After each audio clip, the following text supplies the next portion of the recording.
지난주에 이어서 계속적으로 하나님께서 원하시는 나라 세우기 두 번째 말씀을 듣겠습니다. 하나님의 나라는 어떤 나라라고요? 하나님의 나라는 어떤 나라일까요?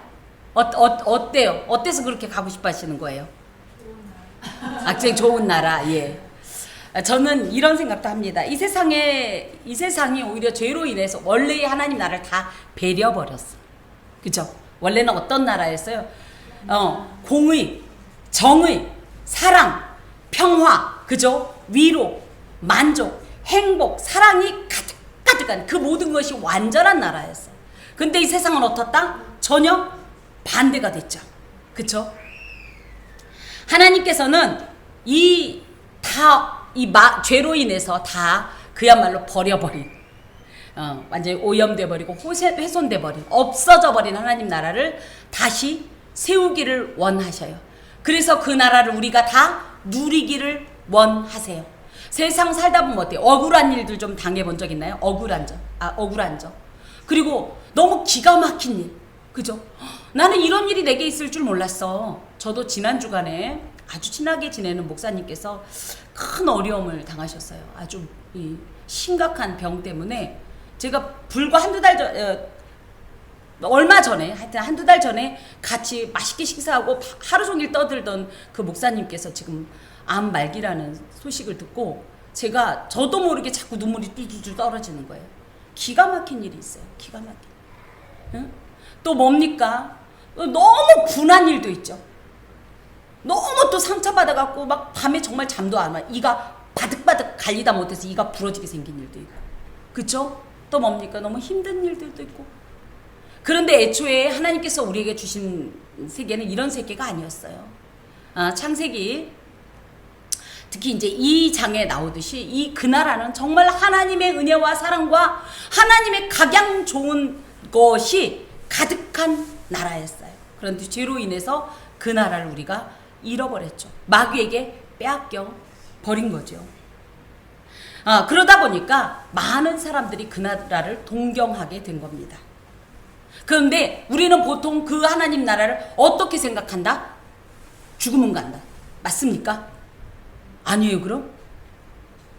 빨리 그동안 왜 갑자기 우리 성도님들 바짝 얼었어? 원래 주인들이 안 얼고 손님들이 얼어야 되는데 어떻게 주인들이 더 얼었어? 자, 우리 그 나라를 언제 간다고요? 죽으면 가냐니까 아니라면서요. 현재에 너무 신학적으로 배우셔가지고, 예, 아멘입니다. 죽어서도 가고 무엇보다도 그 나라를 하나님께서는 우리에게 이 땅에서도 누리게 하길 원하셔요. 그래서 어떤 말씀이 있어요? 주의 나라가 임하옵시며 이 땅 가운데에서도 하나님의 그 아름다운 나라가, 그 완전하신 나라가 임했으면 좋겠습니다. 그것이 또 누구의 뜻이? 아버지의 뜻이에요. 왜 이 땅에 주님의 나라가 임해야 될까요? 어찌됐든 주의 사랑하는 백성들이 이 고통 속에 사는 게 하나님은 가슴이 찢어지는 거예요. 여러분 다 이제 자녀를 두셨습니다. 우리 안 둔 아들이 딱 한 명이 있는데 나머지는 다 자녀가 있죠.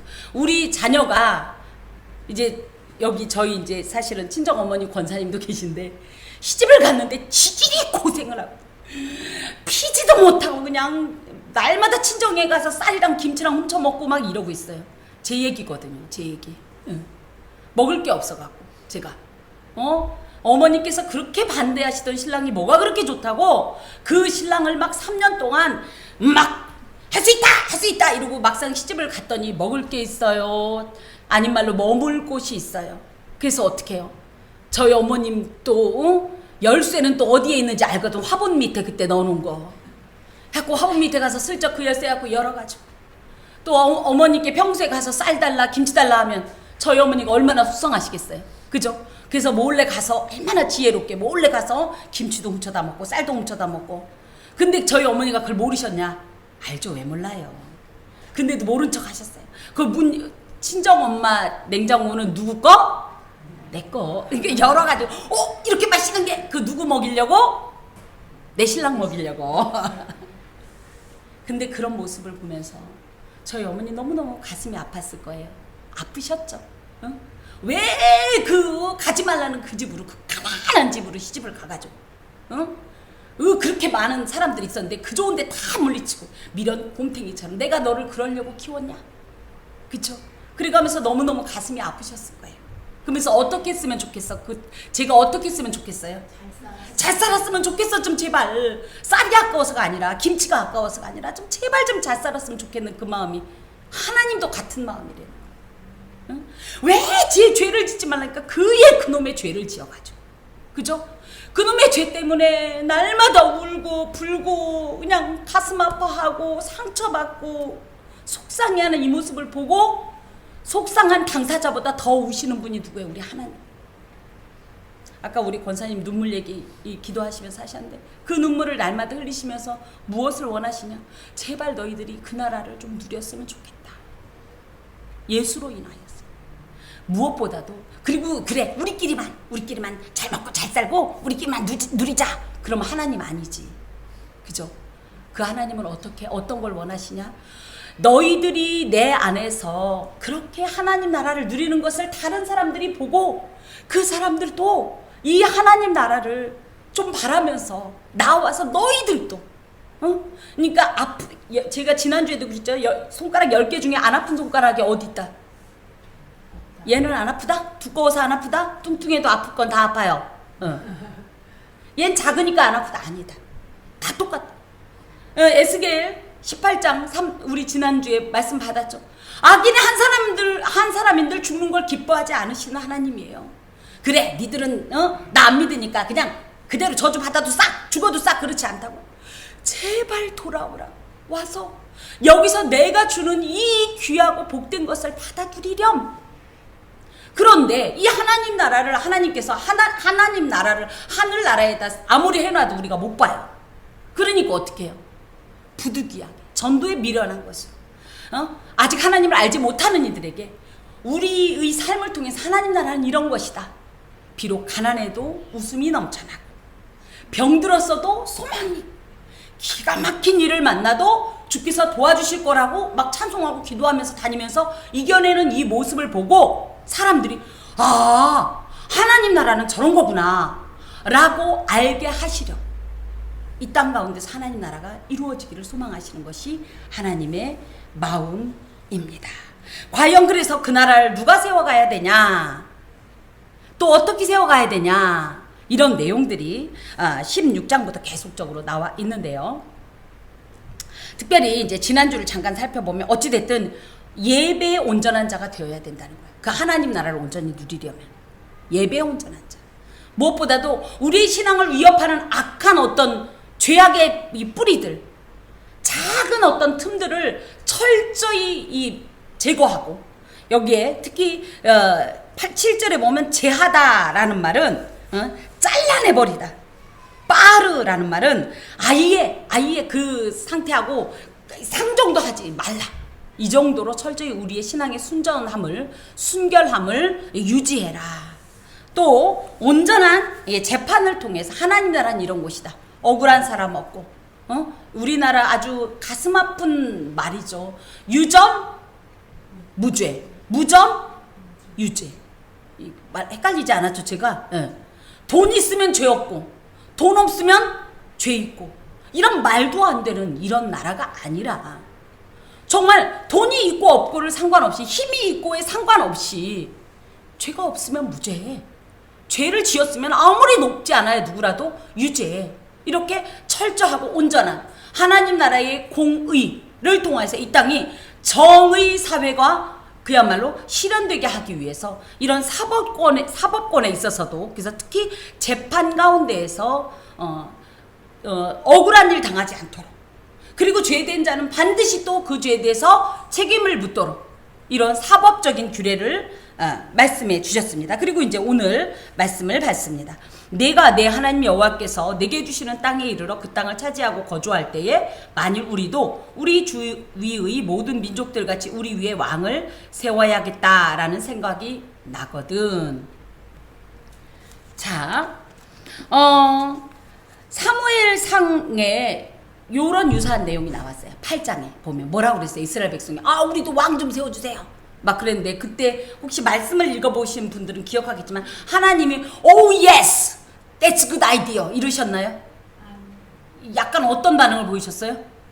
약간 정도가 아니죠. 거기에서는 사무엘을 통해서 당신의 감정을 표현했지만 사실은 그것에 대해서 좋아하지 않으셨어요. 오히려 굉장히 부정적인 뉘앙스를 풍겼어요. 그러더니 왜 여기엔 또 이런 말씀을 주셨나? 왜 여기서는 왕 세우려더니 거기 가서는 그러시나? 그것은 이들이 그 당시에 이 이스라엘 백성이 잘못된 이 악한 의도에서 왕을 구했기 때문입니다. 뭐예요? 그때까지 이스라엘의 왕은 하나님이셨어요. 그건 저도 알고 나도 아는 내용이었어요. 시내산 언약을 통해서 이미 그거는 공표가 된 일이에요. 거기에 대해서 왈가왈부 할 수가 없는 일인데 이 이스라엘이 교만해지면서 어떤 행동을 하냐면 우리에게 왕을 주시오. 이건 무슨 얘기예요? 하나님이 다스림이 이제 부담스러워요. 싫어요. 원치 않아요. 그러니까 뭔 얘기예요? 쉽게 얘기하면 하나님을 탄핵시키는 거예요. 물러가라 물러가라. 이런 마음으로 왕을 구하니까 하나님께서 그것에 대해서 사실은 굉장히 마음 아파하시고 속상해 하시면서 그런 태도를 보이셨던 겁니다. 이 말씀을 주신 것은 어차피 그곳에 가면 지금은 뭐예요? 떠돌아다니는 어떤 유목 생활이기 때문에 여기에 왕이 무슨 필요가 있어요? 아무리 다스리려고 해도 저기 풀밭 줬네? 그러면 양떼 몰고 거기로 가버리는데. 근데 그곳은 어때요? 이제 농사를 짓는 땅이다 보니까 정착 생활을 하면서 안정적인 어떤 이런 국가 조직을 구성할 수 있고, 그렇게 되면 그곳엔 반드시 어떤 리더십이 있어야 되겠다 라고 하나님께서도 이미 그것을 인식하고 계셨어요. 그래서 이미 사실은 허용된 바가 바로 오늘 본문입니다. 그래서 이제 그렇게 되면 세우지 마는 것이 아니라 이런 자격 요건을 챙겨라. 첫 번째, 반드시 내 하나님 여호와께서 택하신 자를 내 위에 왕으로 세워라. 그래서 요게 이제 뭐예요? 이스라엘 왕국의 첫째 왕이 사울이었죠. 사울을 누가 택했어요? 하나님께서 택해 주신 거예요. 또 그 다음 왕이 누구였어요? 이제 슬슬 아는 이름 나오죠. 다윗. 다윗도 하나님이 택하셨어요. 그러고 나서는 어떻게 됐어요? 다윗의 아들 솔로몬. 사실 하나님이 이 솔로몬도 택해 주시긴 하셨어요. 하지만 이 솔로몬에게는 이 하나님이 택하셨다라는 말이 이 기뻐한다, 선택한다 이런 뜻을 갖고 있는데, 그런 의미에선 하나님이 택하기도 했지만 솔로몬은 특히 많이 사랑하셨어요. 하나님께서 특별히 솔로몬을 더 기뻐하셨어요. 그래서 특별히 하나님께서 택하신 자를 세워야 되는데, 그것은 여호와 외에는 누구도 왕이 되겠다고 스스로 자의적으로 그 왕 위에 도전할 수 없다는 이야기입니다. 그리고 하나님께서 택하지 않았기 때문에 그는 왕으로 인정도 받지도 못해야 되고 또 왕권을 행사하면 안 돼요. 내가 스스로 자칭 왕이 됐다고 해서 왕으로 막 군림하면 안 되는 거예요. 그런데 놀랍게도 북이스라엘의 역사 속에서는 선왕을 암살하고 자기 스스로 왕이 된 수많은 거짓 왕들이 있어요. 이런 내용을 통하여서 성도들의 왕이자 지도자는 하나님께서 가장 기뻐하시는 사람을 선택하는 것인데, 그게 누구냐면 예수님이라는 거예요. 그래서 왕들은 누구냐? 결국은 예수님의 예표가 됩니다. 왕 되신 예수님의. 또한 예수께서도 이 땅에 자의적으로 오신 것이 아니라 하나님께로부터 보내심을 받은 자이십니다. 그로 인해서 이 땅에 오신 분 되겠습니다. 그러면 지금에 있어서 이 말씀이 어떻게 적용이 되냐? 이제 여러분 앞에 있는 이 목회자에 대한 얘기입니다. 하나님께서 교회 공동체를 목양함에 있어서도 그분께서 원하시고 기뻐하시고 선택하신 이런 목회자를 세우셔서 자신의 교회를 목양하게 하시는데, 이때도 전제 조건이 뭐예요? 절대 하나님의 소명을 받지 않고, 내가 한동안 그런 얘기가 있었어요. 먹고 살 건 막연하고, 야, 교회 이렇게 신학대학 적당히 졸업하고 그러면 어떻게 먹고 사는 건 책임져 준다. 이래서 굉장히 직업적인 의도로 접근하는 사람들도 사실 있었어요. 하나님은 그들을 결코 목회자로 인정하지 않는다. 이 말과도 통하게 되겠습니다. 그리고 또 어떤 조건이 있어야 되냐면, 내 위에 왕을 세우려면 내 형제 중에서 한 사람을 택해라. 내 형제 아닌 타국인을 내 위에 세우지 마라. 그래서 반드시 이 이스라엘 공동체에서 이스라엘의 관습과 성경으로 어린 시절부터 교육받은, 그래서 이스라엘의 종교의 순수성을 잘 간직하고 그것을 전수할 수 있는 사람, 더하여서 이방의 풍습과 거짓 신앙으로부터 이 공동체를 보호할 수 있는 이런 역량을 가진 사람을 왕으로 세우라는 거예요. 그러면 이방인은 왜 안 돼요? 이방인이 왜 안 되냐면 이방인은 아직 이스라엘과 이런 종교적 신앙적인 어떤 공감을 할 수가 없어요. 우리 모두는 하나님 나라의 언어를 사용하는 이들입니다. 그래서 뭐예요? 우리끼리 하는 얘기로 무슨 얘기를 할 때 우리 예수님의 은혜로 내가 이렇게 힘들지만 견뎌낼 수 있었어. 이 모든 것이 하나님 나라 언어입니다. 하나님 나라 언어라고 그러니까 오래 샬라마라 샬라마 이런 방언만 생각하는데 그게 아니라 하나님 얘기가 통하는 사람들이 하나님 나라 언어를 쓰는 사람이에요. 그래서 이렇게 병들어서 어떻게 해요? 아유 아버지 뜻이 계시겠죠. 이렇게 얘기하는 게 하나님 나라의 언어인데 이런 언어를 함께 써야 그 어떤 감정이나 그죠? 이런 것들이 공감이 되는 거 아니겠어요? 그래야 서로 위로도 되고 또 하나님의 뜻을 가르칠 수도 있고 그렇기 때문에 특히 이방인은 안 된다는 거예요. 더하여서 하나님의 구원 역사에 대해서 이방인들은 이해할 수가 없어요. 우리도 그렇잖아요. 하나님께서 도와주실 거예요. 그럼 무슨 소리야? 하나님이 도와주시긴 지금 보이지도 않는 열심히 하란 말이야. 빨리빨리 머리를 쓰란 말이야. 사기를 쳐서라도 일어나란 말이야. 이런 얘기를 한다는 거죠. 이방인이라면. 하지만 같은 신앙인은 뭐라 그래요? 맞아요. 우리 기도합시다. 이런 어떤 영적 공감력을 갖는다는 거죠. 무엇보다도 이방의 불신앙적인 요소와 우상들을 들여와서 이스라엘의 독특한 신앙과 민족성을 위협할 가능성이 굉장히 높아요. 이 대표적인 사람이 누구냐면 아합의 악랄한 왕비인 이세벨.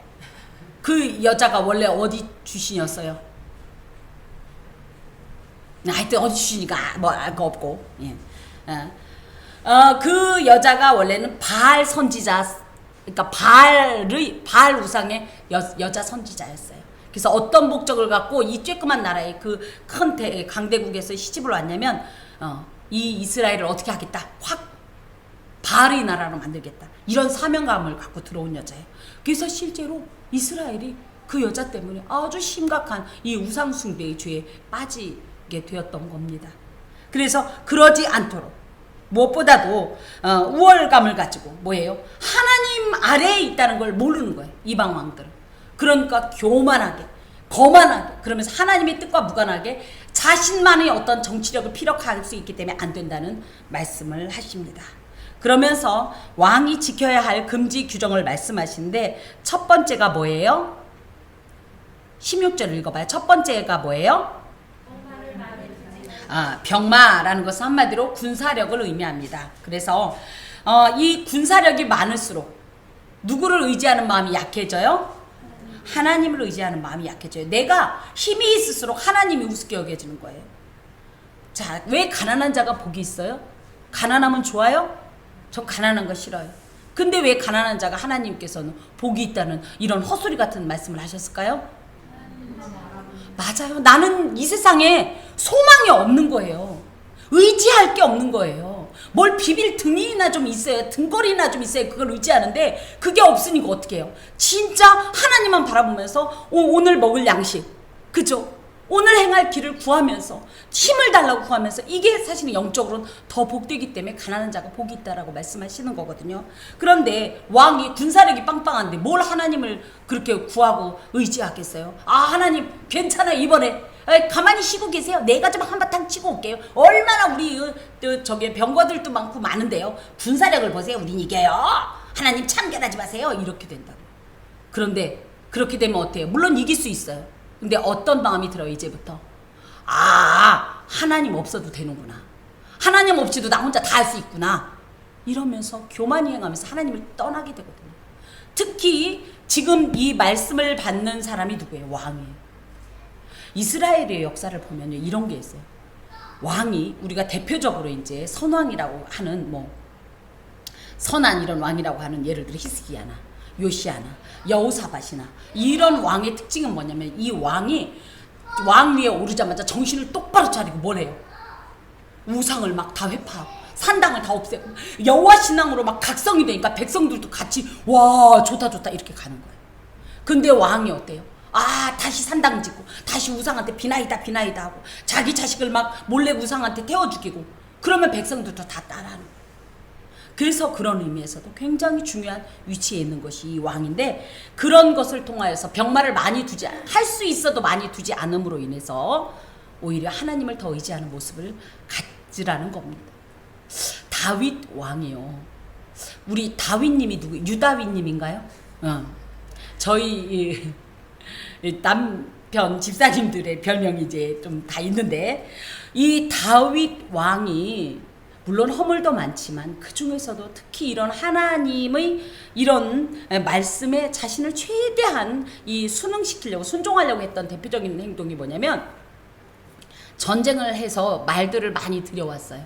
그런데 어떤 행동을 해요? 딱 필요한 양, 요 필요한 최소한만 남기고 나머지는 말의 뒷다리 힘줄을 다 끊어서 이 말이 더 이상 말이 안 되게 만들어요. 그런 행동이 뭐예요? 나는 이 말을 의지하지 않습니다. 나에게 제 아무리 많은 말이 있어도 나를 이기게 하시는 분은 하나님뿐입니다 라는 고백으로 그런 행동을 한 거거든요. 예. 병마를 많이 두지 말라. 그래서 하나님보다 자기 군대를 더 의지하는 그런 불신앙을 방지해야 되겠고, 특히 병마라고 할 때 말은요, 애굽이 그 당시에 주산지였어요. 애굽은 어떤 곳입니까? 예, 우상의 도시요. 그치요? 무엇보다도 이스라엘을 속박하면서 이스라엘을 학대하던 그런 나라입니다.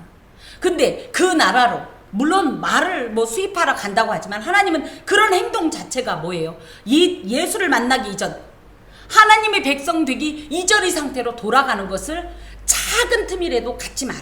지금 이 말씀입니다. 그래서 병마를 많이 얻으려고 그 백성을 애굽으로 돌아가게 하지 말라. 애굽과 접촉할 경우에는 금방 그들의 이방적인 풍습에 또 물들게 되고, 그로 인하여서 슬금슬금 이스라엘이 우상숭배의 죄에 자꾸만 영향력을 받기 때문에 그런 것을 철저히 금지하시는 겁니다. 또 뭘 하지 말아야 되냐? 아내를 많이 두지 마라. 그럼 결혼하지 마라? 그건 아니에요. 특히 여기서 이제 아내를 둔다라는 표현이 뭐냐면, 이 정상적인 어떤 이 사랑하고 주의 공동체 안에서 이런 결혼이 아니라 왕이기 때문에 정략적 결혼을 할 수 있다는 거예요. 정략 결혼을 하지 말라라는 거예요. 정략 결혼을 왜 하는 거예요? 이 나라를 부강하게 하기 위해서, 강하게 하기 위해서. 우리보다 약한 이 나라의 공주와 결혼하는 예는 없잖아요. 우리나라도 그래서 옛날에 공민왕이, 그죠? 그 중국의 그 공주를 하고 결혼하는, 이게 뭐예요? 다 그렇게 해서 어떻게 보면 정치력, 군사력을 강화시키려고 하는 행동인데, 이런 거 하지 말라라는 거예요. 왜 그러냐고 했더니 그의 마음이 그 아내, 이 정략 결혼을 한 이 아내 때문에 미혹될 수 있다. 미혹이라는 말은 길을 빗나가게 한다. 야수르라는 말로 결국은 그 아내가 숭배하는 우상을 같이 섬길 수 있기 때문에 그런 위험을 철저히 타파하기 위해서 그런 행동을 하지 마라. 또 마지막으로 어떤 행동을 하지 마라? 자기를 위하여 은금을 많이 쌓지 말라. 그러니까 나라의 창고를 채우는 대신 이 권력을 이용해서 내 배 부르게. 근데 우리나라 참 이거 너무 안 됐죠. 뭔 얘기인지 못 알아들으면 패스하고, 알아들으면 그거고 그렇습니다. 예, 이거 하지 말라라.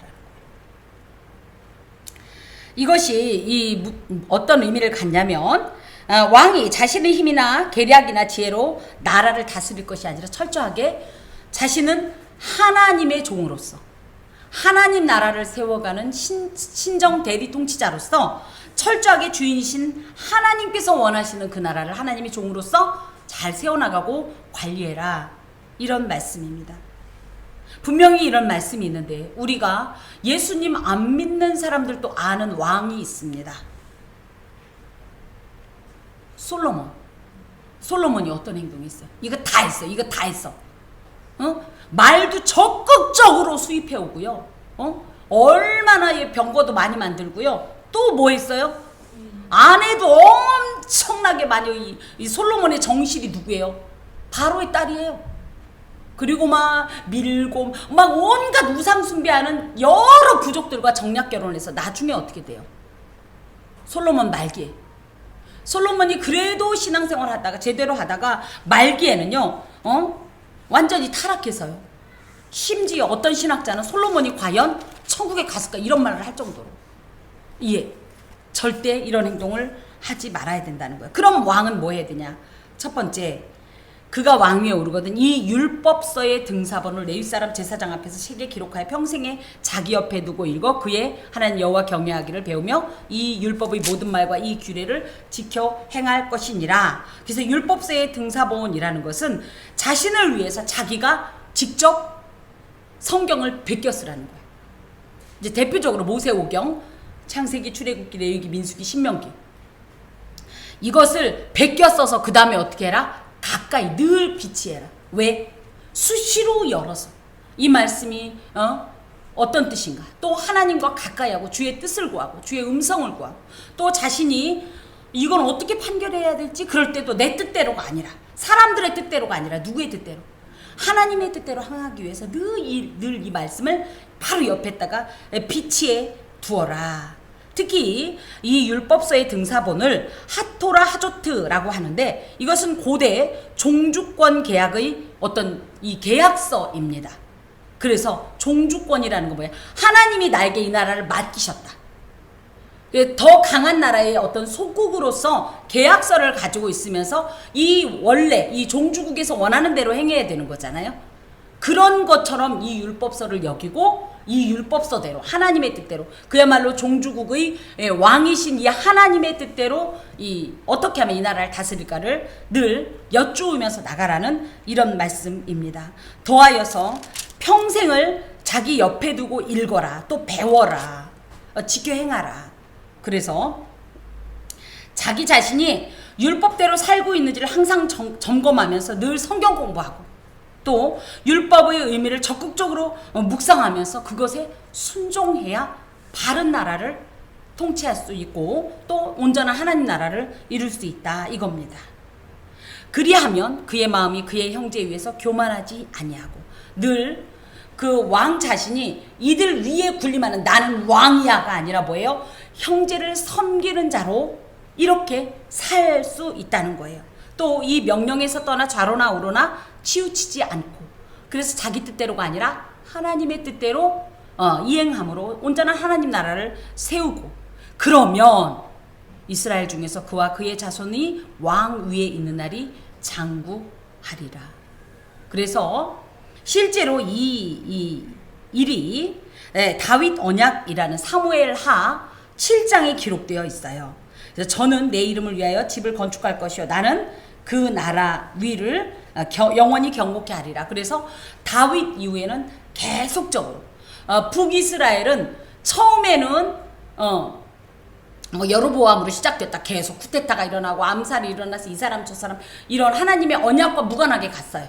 자기 스스로 왕이 되고. 하지만 그래도 남유다는 계속적으로 다윗의 등불, 그야말로 다윗의 뒤를 이어서 그 다윗의 후손들이 이 나라를 계속 다스린 이런 역사가 있었습니다.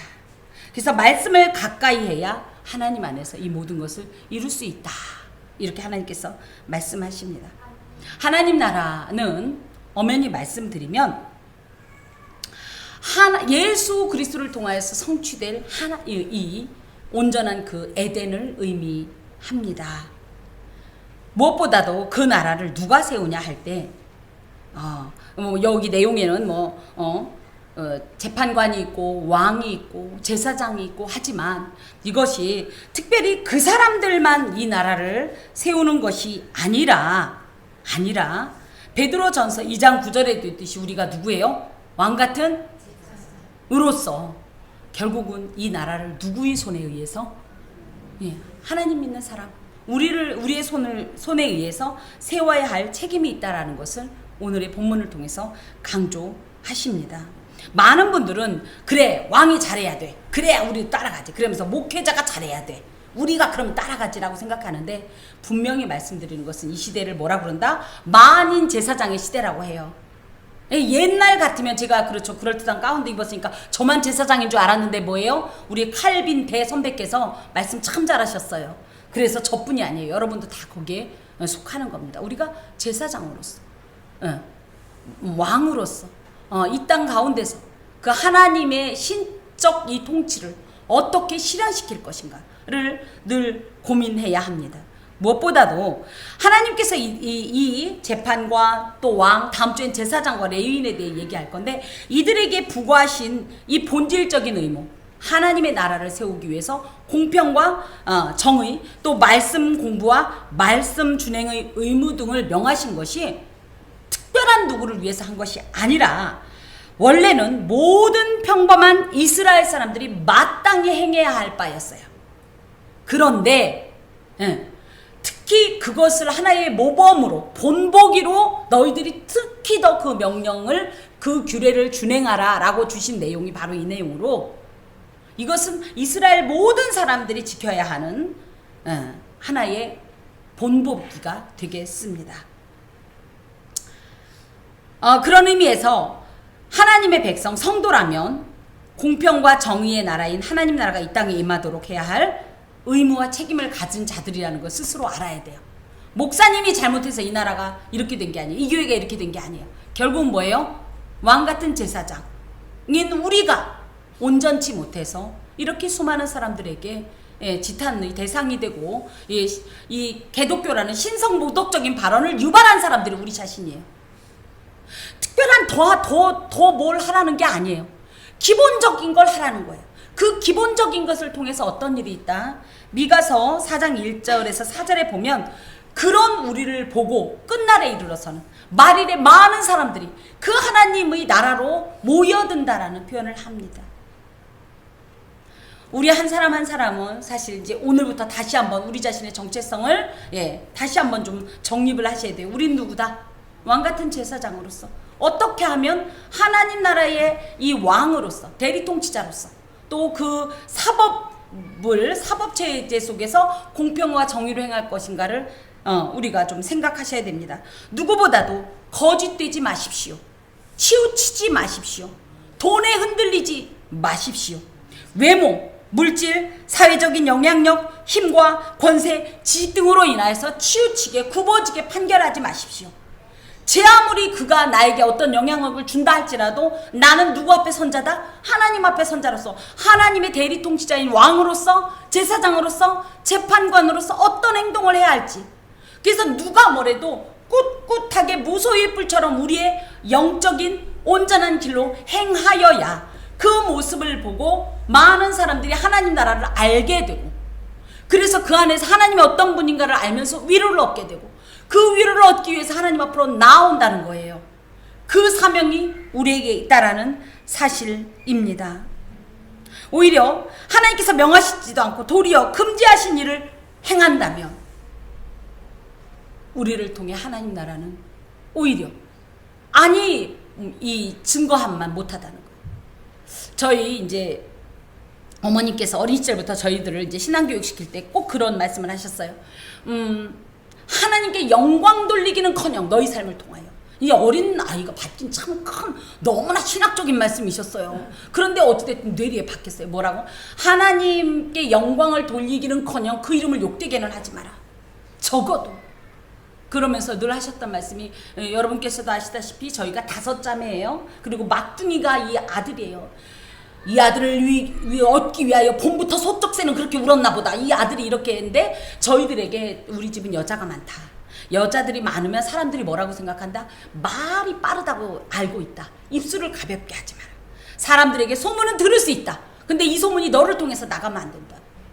왜? 그런 행동을 통하여서 사람들은 예수 믿는 사람은 저런 사람들이구나 하고 신뢰감을 얻게 된다. 이런 다양한 말씀을 주셨는데요. 정말 저도 그런 말씀을 드리고 싶습니다. 우리가 나가서 더 하나님의 영광을 위해서 더 멋지게 일하면 더 좋지만, 최소한 뭐다? 그 영광을 훼손시키고 오염시키고 왜곡시키고 그것 때문에 상처는 입히지는 않는 삶이 되어야 된다는 거예요.